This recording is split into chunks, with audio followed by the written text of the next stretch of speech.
Well, good afternoon. Assalamu alaikum. It's Sam Mansoor. Warm welcome on my YouTube channel Success है. I'm an advocate of Delhi High Court. जैसे कि आपको पता है कि हमने CRPC अरेस्ट वारंट के बारे में हम डिस्कस कर रहे हैं. इससे पहले हमने डिस्कस करा 70 सेक्शन के बारे में. आज हम डिस्कस करने वाले हैं सेक्शन 71 और 72 CRPC के बारे में. ठीक है ना. इंडियन के अंदर the code of the criminal procedure के बारे में 1973 के अंदर हम डिस्कस करेंगे कि अरेस्ट वारंट के CRPC 71 और 72 के अंदर क्या डिस्कस कर रखा है. तो एक एक करके हम 71 और 72 को डिस्कस करने वाले हैं. तो बिना बगा अपनी वीडियो को स्टार्ट करते हैं. Let's get start our video. तो चलते हैं 71 सेक्शन पे. 71 सेक्शन क्या बोलता है, क्या लिखा हुआ है इसके अंदर. Section 71 CRPC power to direct security to be taken. ठीक है ना. ये जिसको पकड़ा जाता है उसके पास ये डायरेक्ट पावर है कि वो जो है वो बॉन्ड भर के कस्टडी से छूट सकता है उस वक्त के लिए. Court issued arrest warrant in writing. सबसे पहले तो कोर्ट जो अरेस्ट वारंट निकालेगा वो राइटिंग के अंदर होगा. जैसे कि मैंने आपको बताया था कि उसकी एसेंशियल चीजें कौन सी है. सबसे पहले तो राइटिंग में होना चाहिए. उसके बाद कोर्ट जो प्रेसाइडिंग ऑफिसर का उस पर जो है वो साइन होना चाहिए. उसके साथ साथ जो है वो कोर्ट की उसके ऊपर मोहर भी होनी चाहिए. तो court issued arrest warrant in writing that the accused can escape the liability of arrest if the accused executes a bond. अगर जिसको अरेस्ट करा जाना है अगर वो बॉन्ड भरने के लिए तैयार हो जाता है विद सफिशिएंट श्योरिटी और पर्याप्त श्योरिटी के साथ फॉर हिज और हर अटेंडेंस बिफोर द कोर्ट, और वो तैयार हो जाता है कि भैया मैं कोर्ट के अंदर अपीयर हो जाऊंगा फला फला डेट के अंदर. ठीक है ना. तो क्या होगा, the officer to whom the warrant is directed. जिस ऑफिसर को वारंट डायरेक्ट किया जाएगा शेल टेक सच सिक्योरिटी, वो सिक्योरिटी को लेगा और बॉन्ड को लेगा. And shall release such person from the custody, और जिस बंदे को कस्टडी में लिया गया है जिसके खिलाफ अरेस्ट वारंट निकला है उसको उसी टाइम छोड़ा जाएगा. ठीक है. अब एंडोर्समेंट को, जैसे कि मैंने आपको बताया कि अरेस्ट वारंट के साथ जो एंडोर्समेंट को अटैच करा जाता है उसके अंदर होता क्या क्या है. उसके अंदर पहले नंबर ऑफ श्योरिटीज होती है, उसके बाद बॉन्ड अमाउंट होता है, और तीसरा उसके अंदर होता है टाइम अटेंड, जिस वक्त जो है वो हिज और हर को जो है वो अपीयर होना है बिफोर द कोर्ट. उसके साथ साथ जो पुलिस ऑफिसर को बॉन्ड मिलता है वो सीधा फॉरवर्ड कर देता है टू द कोर्ट. ठीक है ना.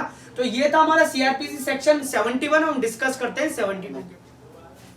तो वारंट टू हुम डायरेक्टेड. अरे वारंट डायरेक्टेड होता किसके लिए है, मतलब किसको डायरेक्टली जो है वो करा जाता है वारंट, मतलब किसको, अगर वारंट कोर्ट दे रहा है तो किसको देगा वारंट. ठीक है.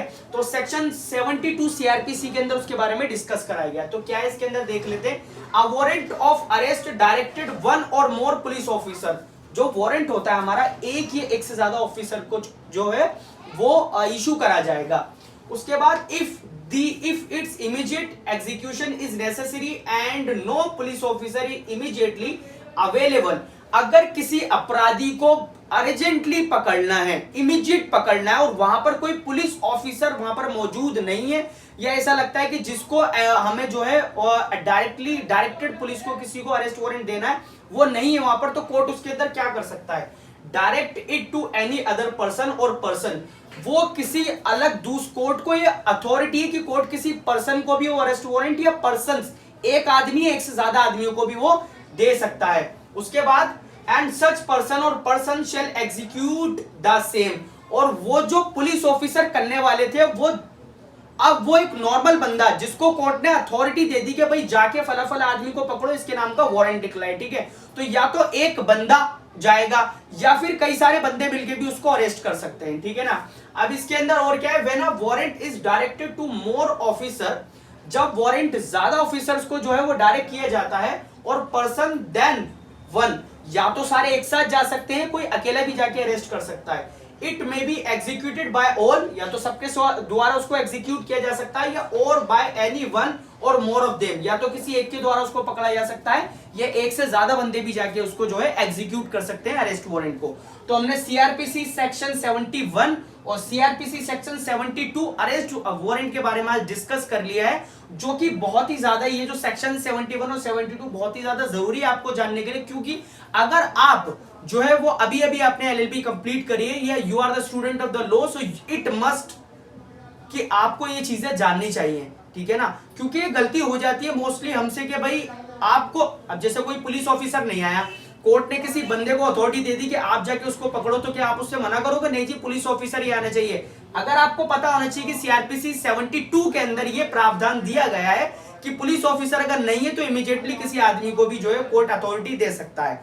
तो आज हमने बात करी इनके, आगे हम बात करने वाले हैं 73 और 74 जो है सीआरपीसी के सेक्शन के बारे में। आई होप कि वीडियो आपको अच्छी लगी होगी। वीडियो आपको अच्छी लगी तो प्लीज लाइक करें, और चैनल पे नए हैं तो प्लीज बेल आइकन को बजा दें ताकि आने वाली वीडियो आपको टाइम पे मिल सके। Thanks for watching the video.